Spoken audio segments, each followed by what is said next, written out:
Occupational English Test. Listening Test. This test has 3 parts. In each part, you'll hear a number of different extracts. At the start of each extract, you'll hear this sound. You'll have time to read the questions before you hear each extract, and you'll hear each extract once only. Complete your answers as you listen. At the end of the test, you'll have 2 minutes to check your answers. Part A. In this part of the test, you'll hear 2 different extracts. In each extract, a health professional is talking to a patient. For questions 1 to 24, complete the notes with information that you hear. Now, look at the notes for Extract 1. Extract 1, questions 1 to 12. For questions 1 to 12, complete the notes with a word or short phrase that you hear. You now have 30 seconds to look at the notes.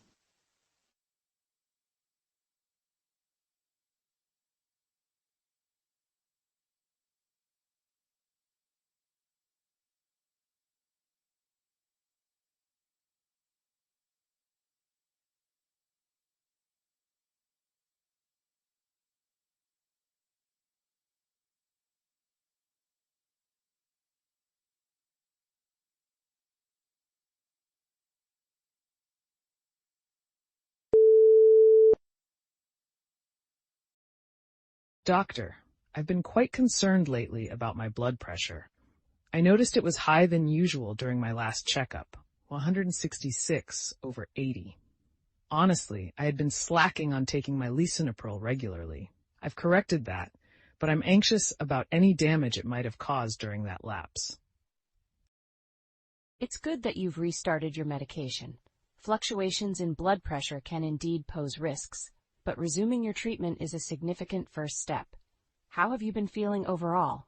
Any headaches, dizziness, or other unusual symptoms since then? No, nothing like that. I feel fine physically, but it's the worry that maybe I've undone some of the good progress I had made. Besides the blood pressure issue, managing my diabetes is always on my mind. My last hemoglobin A1C was in the excellent range, thanks to the glyburide, but it's a constant balancing act with my diet and exercise. You're doing well managing your diabetes. Keeping active and losing weight as you have is commendable. How about your diet? Have you made any recent changes or faced any particular challenges? I've been trying to stick to a balanced diet, more plant-based, less processed food, and it's helped with the weight loss. But it's tough, especially being unemployed and on a tight budget. The job hunt is stressful. As a former project manager, I'm not used to being idle. That does sound stressful. Unemployment can certainly add to your overall stress, which can indirectly affect your blood pressure and diabetes management. How are you coping with that stress? Do you have support from family or friends? Yes, I do have support, which helps. But there's always this underlying worry about my health and job situation. Recently, I started walking more, about 3 miles a day when the weather allows. It clears my mind. Walking is excellent for both your physical and mental health. Let's review some of your recent test results to ensure everything is on track. Your latest blood pressure readings are much better. Morning at 122/78, afternoon at 130/85, and evening at 118/76. These are within the normal range, which is great. That's a relief to hear. And how about my other tests, like my blood sugar and cholesterol? Your fasting blood glucose is stable at 98 milligrams per deciliter, and postprandial levels are well controlled at 140 milligrams after meals. Your lipid profile shows total cholesterol at 185 milligrams per deciliter, with LDL at 100 milligrams per deciliter, and HDL at 55 milligrams. Triglycerides are at 150 milligrams, which are slightly elevated but not alarming. And my kidney and liver functions? I remember from my past experiences they could be affected by my medications and conditions. Your kidney function tests show a serum creatinine of 1.2 milligrams and an eGFR of 60 milliliters per min, 1.73 meters square, indicating mild impairment, likely related to your diabetes. It's something we'll continue to monitor closely. Liver function is normal with ALT at 30 ULO, AST at 28 ULO, and total bilirubin at 0.9 milligrams per deciliter. Okay, that sounds manageable. What are the next steps then? First, continue taking your medications regularly. I'll write 90-day refill to make it easier for you. We'll also schedule a follow-up in 3 months to monitor your blood pressure and kidney function. In the meantime, keep up with your walking and diet efforts. Thank you, doctor. It's good to know exactly where things stand. What about my eyes? You mentioned a diabetic retinopathy exam. Yes, that's scheduled for next month. It's crucial to monitor for any changes that diabetes might cause to your eyesight. We'll also do a routine eye exam to update your prescription if needed. Sounds like a plan. I appreciate your help and the thorough explanation of my results. You're welcome. Remember, managing these conditions is a team effort. You're doing your part, and we'll continue to support you every step of the way. If you have any concerns before our next appointment, don't hesitate to contact us.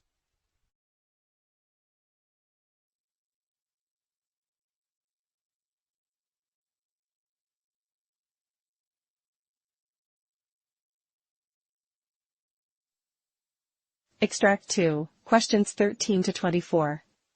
For questions 13 to 24, complete the notes with a word or short phrase that you hear. You now have 30 seconds to look at the notes.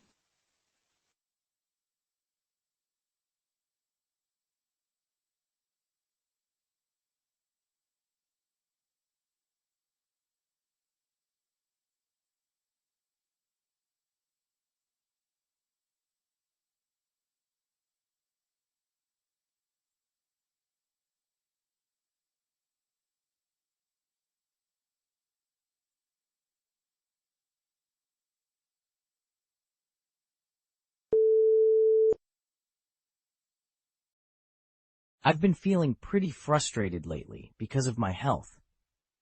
I know my blood pressure has been up and down, and honestly, I haven't been doing much to help it.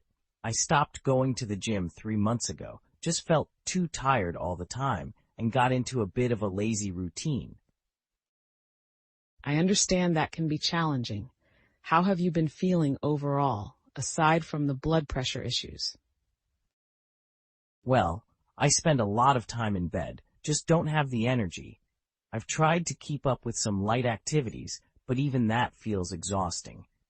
And then there's the back pain I had a few weeks back. Thought it might be something serious, but it turned out to be a ligament issue, and it resolved on its own. It's good to hear the back pain resolved. Now, about your blood pressure. How have you been monitoring it at home? I check it occasionally. The readings have been high, sometimes hitting 150s over 80s. My doctor suggested starting on amlodipine recently, so I've been on that. I hope it helps. It's important to keep monitoring that. Have you had any other recurring symptoms or issues lately? Yeah, there's the postnasal drip. It's been causing me to cough a lot, especially at night when I'm trying to sleep. It's been quite bothersome. I see. That can definitely affect your sleep. How about your diet and lifestyle? I recall you mentioned trying to manage better. I do try, but it's tough. I sometimes grab fast food, though I know it's not the best for my blood pressure or kidney function. I mostly eat chicken, but yes, it's often processed, like chicken nuggets. Diet can really impact both your blood pressure and kidney health. We'll need to keep an eye on that. Now, you mentioned your kidney function was around 50% the last time it was checked? Yes, that's what the tests showed. They say it's medical renal disease. I've been trying to follow the guidelines to manage it, especially focusing on my blood pressure.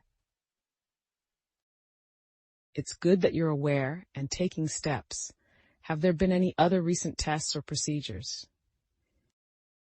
I had an echocardiogram done not too long ago, and they didn't find anything worrisome, which was a relief. I'm also scheduled for a colonoscopy soon, just had the labs done last Friday to prepare for that. It's good to stay on top of these screenings, especially given your health history. Have you noticed any other changes or concerns? Not really, just the general tiredness and occasional cough from the drip. It's more about managing what I already know and hoping there aren't any new surprises. Understood. Let's go over some of your recent clinical values to see where things stand. Your blood pressure today was 145/85 mm/Hg, which is slightly high. Your latest fasting blood glucose was 128 mg, and your hemoglobin A1C is at 6.5%, which indicates relatively good diabetes management. Your BMI is 27.5, so it's in the overweight range, which could be contributing to the tiredness and blood pressure issues. I figured the weight might be part of the problem. It's been hard to get motivated. Yes, weight can impact energy levels and overall health significantly. Your serum creatinine is 1.9 mg/dL, which is elevated, and your eGFR is 45, indicating that your kidney function is consistent with moderate chronic kidney disease. Your cholesterol levels are also a bit high, with total cholesterol at 202 mg/dL, LDL at 130 mg, and triglycerides at 210 mg/dL. So it sounds like there's a lot I need to work on. Yes, but you're not alone in this. We'll work together on a plan to improve these areas. It will involve adjustments in medication, possibly enhancing the amlodipine if your blood pressure doesn't settle, and definitely more attention to your diet and physical activity levels. We'll also continue to monitor your kidney function closely to manage your renal disease effectively. Let's aim for regular follow-ups to keep track of your progress and make any necessary adjustments. Thanks, doctor. I appreciate the clear breakdown. I know I need to make some changes, and it helps to understand exactly where things stand and what I can do about it. Absolutely. We're here to support you every step of the way. Let's schedule your next appointment, and we'll review everything again.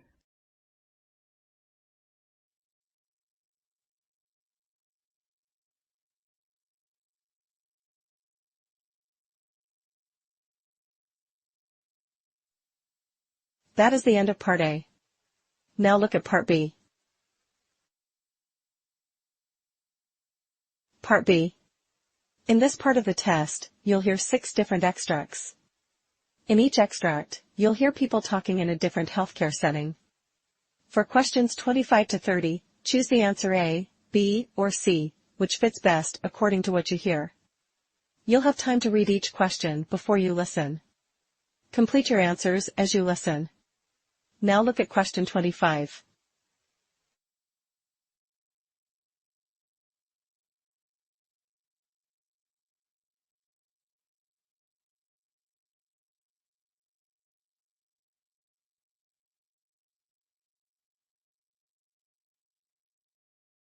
We need to revisit the protocols on patient privacy. There have been a few instances where sensitive information was overheard by unauthorized staff. Yes, doctor. I've noticed that too. We might need to reinforce the importance of discussing patient details only in private settings. Exactly. And remember, even when you think it's just small talk, any patient information must be treated as confidential. For instance, discussing patient conditions in the elevator or the cafeteria is completely off limits. Understood. I'll arrange for a refresher course on confidentiality and make sure all new staff are properly briefed as well. That's a good start. Also, we need to ensure all electronic records are secure. Double check that you're logging out of systems when not in use. Will do. I'll also check with IT to ensure our automatic log-off settings are functioning correctly to prevent any accidental access.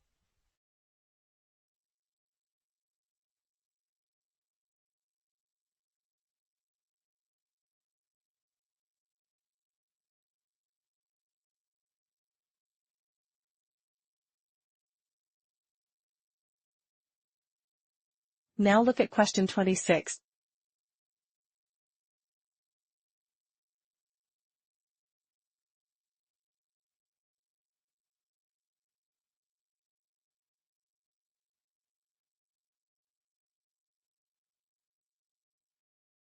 Welcome everyone. Today we'll dive deep into the essentials of proper medical record keeping.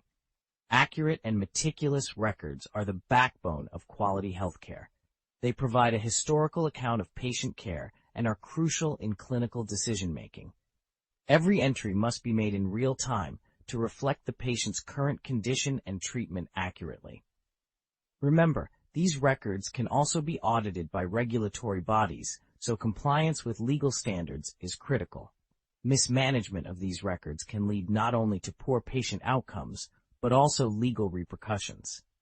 We must use consistent terminology and be as detailed as possible while still being concise. Furthermore, safeguarding the privacy and security of medical records is a responsibility we all share. This means adhering to protocols for electronic records, including secure passwords and access rights that reflect an individual's role within the healthcare team.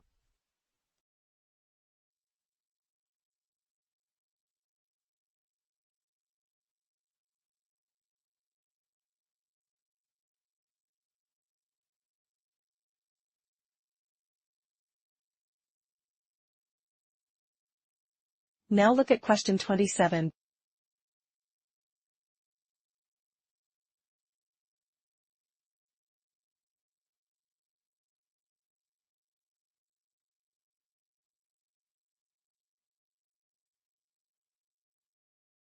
It's important for us to discuss your eating habits openly and without any judgment. How have you been feeling about your eating lately?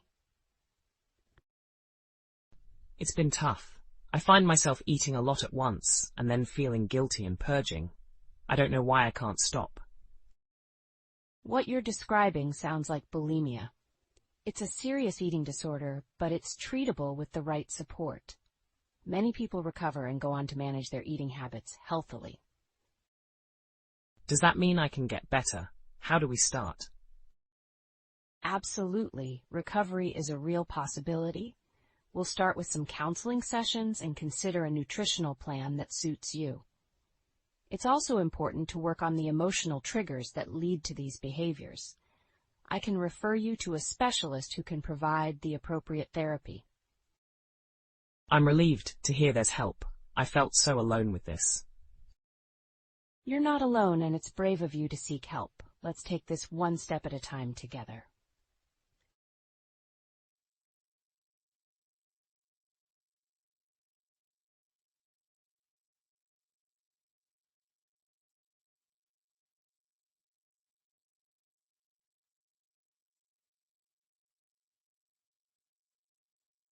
Now look at question 28.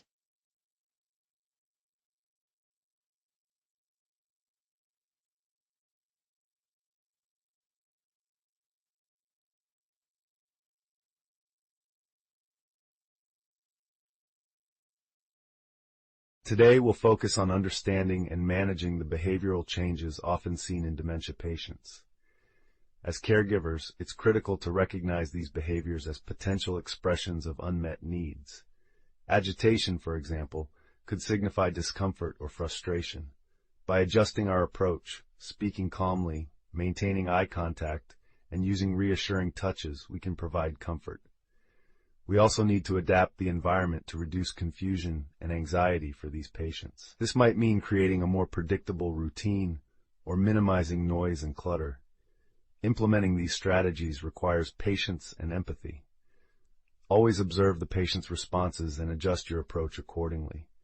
Remember, your goal is to minimize stress and promote a sense of safety and familiarity, which can significantly reduce challenging behaviors.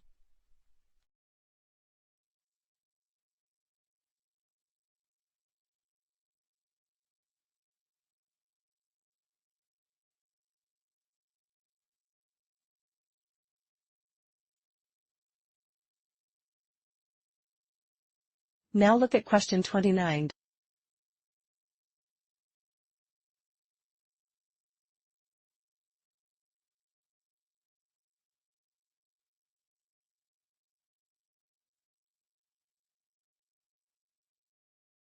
Let's walk through your billing statement together. I see here a few entries that might need clarification. Let's address any concerns you have. I'm puzzled about this line item here. It mentions a procedure that I don't recall undergoing. That's a good catch. Let's flag that for review. Sometimes billing codes can be entered incorrectly. I'll have our billing department revisit this and ensure any errors are corrected. Also, this medication charge seems high. Wasn't it supposed to be covered by my insurance? Let's check that as well. Different insurance plans cover different medications at various levels. I'll have someone from our team contact your insurance provider to sort this out. Thank you, doctor. I appreciate you taking the time to help me understand these charges. Of course, it's important you trust and understand every part of your care, including billing. We'll get to the bottom of this together.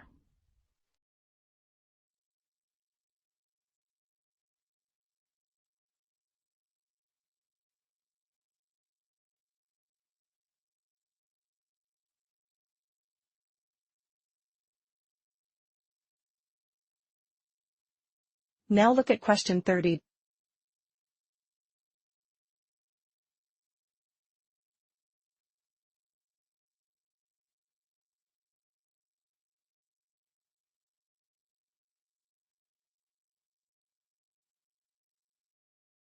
Welcome to today's training session on the critical topic of medication error reporting. The reality is, errors happen, but our response to them is what matters most. Effective error reporting is not just about acknowledging an error, but also about initiating a process to prevent future occurrences. It starts with transparency. Being open about mistakes allows us to learn from them. Once an error is identified, document it thoroughly in the patient's record and notify the necessary supervisory personnel. We will then analyze what went wrong and why, which helps in developing strategies to improve our practices. Remember, the goal of this process is to enhance patient safety and care quality. Let's all commit to a culture of safety where every member feels responsible and empowered to report and learn from errors.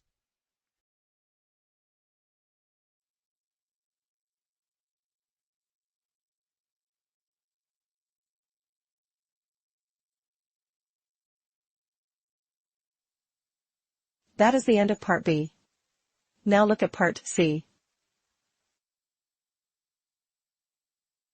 Part C. In this part of the test, you'll hear two different extracts. In each extract, you'll hear health professionals talking about aspects of their work. For questions 31 to 42, choose the answer A, B, or C, which fits best according to what you hear. Complete your answers as you listen. Now look at Extract 1.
We're diving deep into a complex and significant topic within critical care and emergency medicine: the use of balanced crystalloids versus saline in fluid therapy.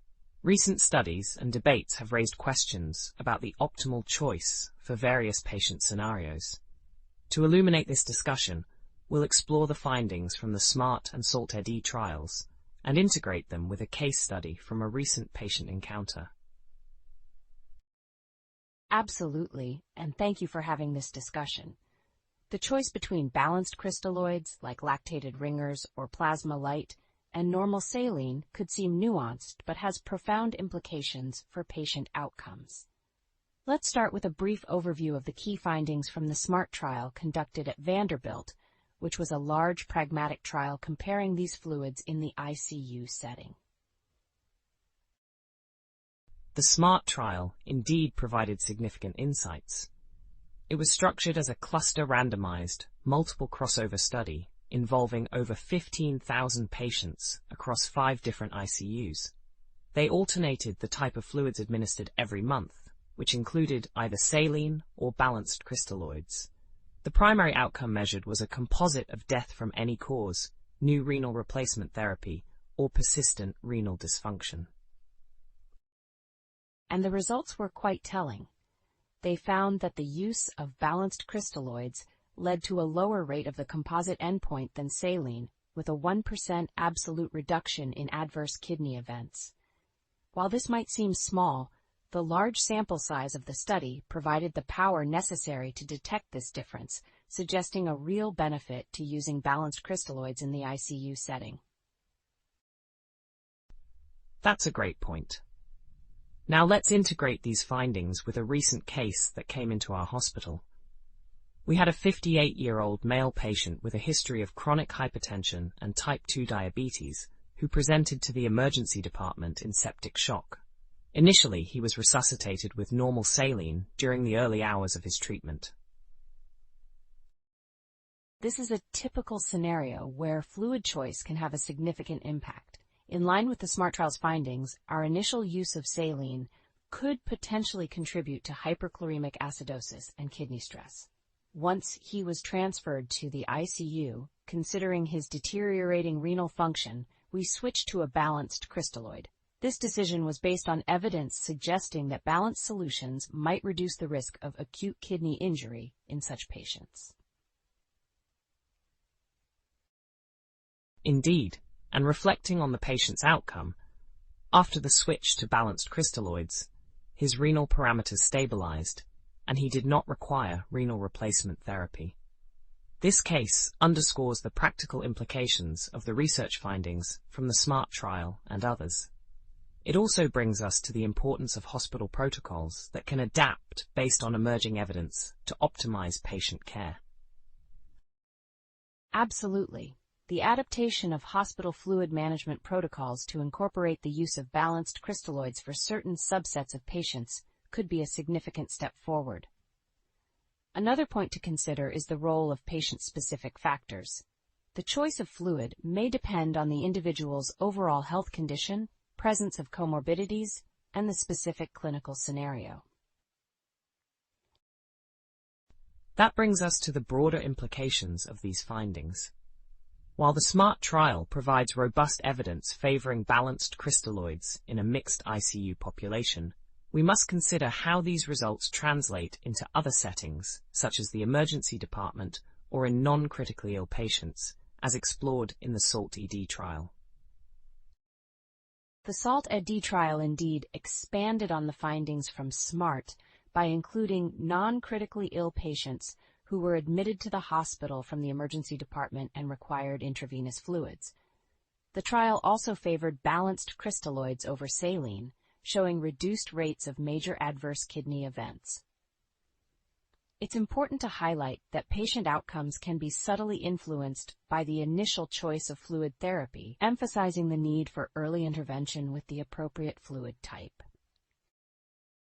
While the evidence tilts in favor of balanced crystalloids over saline, especially in critically ill patients and those at risk of renal complications, the decision should be tailored to each patient's unique clinical situation.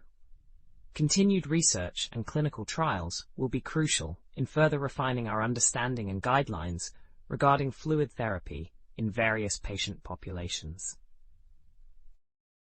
Thank you for such an enlightening discussion. It's clear that the choice of fluid therapy is not just a clinical decision, but a critical component of patient care that can significantly influence outcomes. As we continue to gather more evidence, the ongoing adaptation of clinical practices will be key to improving outcomes for all patients requiring fluid resuscitation.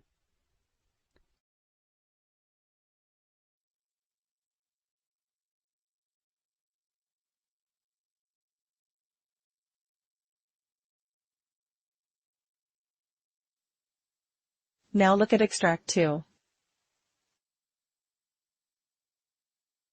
Extract 2, questions 37 to 42. You now have 90 seconds to read questions 37 to 42.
We're here to delve into the complexities of chronic migraine management, a topic that is often at the forefront of neurology research due to its significant impact on patients' quality of life.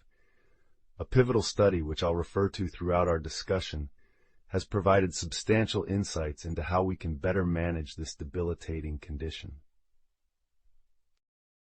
To set the stage, let's consider a recent case study from our clinic.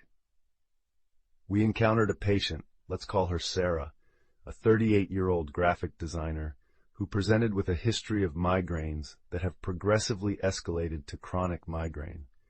Over the past 3 months, Sarah reported having headaches on more than 15 days each month, with at least 8 of those days fulfilling the criteria for migraine. Her situation exemplifies the typical chronic migraine patient, as defined by the International Classification of Headache Disorders. The CAMEO study, a seminal research piece in our field, utilized a large-scale population sample to explore the nuances of migraine impact on quality of life. This study, conducted over the web, engaged participants who were demographically representative of the broader U.S. population. Participants like Sarah completed various validated questionnaires to assess migraine frequency, severity, and associated quality of life impacts. One critical finding from the CAMEO study was the direct and mediated effects of headache frequency on quality of life. The study used the Migraine-Specific Quality of Life Questionnaire, MSQ, to measure this. What's particularly interesting is the differentiation of effects, direct versus mediated. The direct effect, unsurprisingly, shows that reducing headache frequency directly improves quality of life. However, about 10 to 20% of the improvement in quality of life was mediated through alleviation of related symptoms such as allodynia, depression, and anxiety. Sarah's treatment was aligned with these findings. Initially, we focused on reducing her headache days through preventive pharmacotherapy and acute treatments. However, acknowledging the mediated factors, we also integrated a psychological approach targeting her mild depression and anxiety, which are common comorbidities in chronic migraine sufferers. Let's delve deeper into the aspect of allodynia, which is pain sensitivity that can exacerbate during migraine attacks. In Sarah's treatment protocol, addressing allodynia early in the migraine attack was crucial. This was done through both medication and lifestyle adjustments aimed at reducing sensory stimuli, which are potential triggers for her migraines. The broader implication of the CAMEO study for clinical practice is quite profound. It suggests that while it is vital to decrease the number of migraine days to enhance quality of life directly, addressing comorbid conditions like depression and anxiety is equally important. These findings advocate for a holistic approach to migraine management, one that considers the physical, psychological, and emotional dimensions of the disorder. From a research perspective, the CAMEO study encourages ongoing exploration into the fluctuating nature of headache frequency and how this variability influences the chronicity of migraine. It challenges the rigidity of current diagnostic thresholds for chronic migraine, proposing a more fluid understanding that accommodates the natural variation in headache patterns over time. The case of Sarah and the insights from the CAMEO study emphasize the complexity of managing chronic migraine. They highlight the need for personalized treatment plans that not only aim to reduce headache frequency, but also enhance overall quality of life by addressing the full spectrum of symptoms and comorbid conditions. Our goal as clinicians should be to provide a comprehensive, multidimensional approach that genuinely transforms the lives of our patients. Thank you for your attention. I hope this discussion provides a clearer understanding of the intricate interplay between headache frequency and quality of life in migraine management and inspires further research and refined clinical strategies in this field.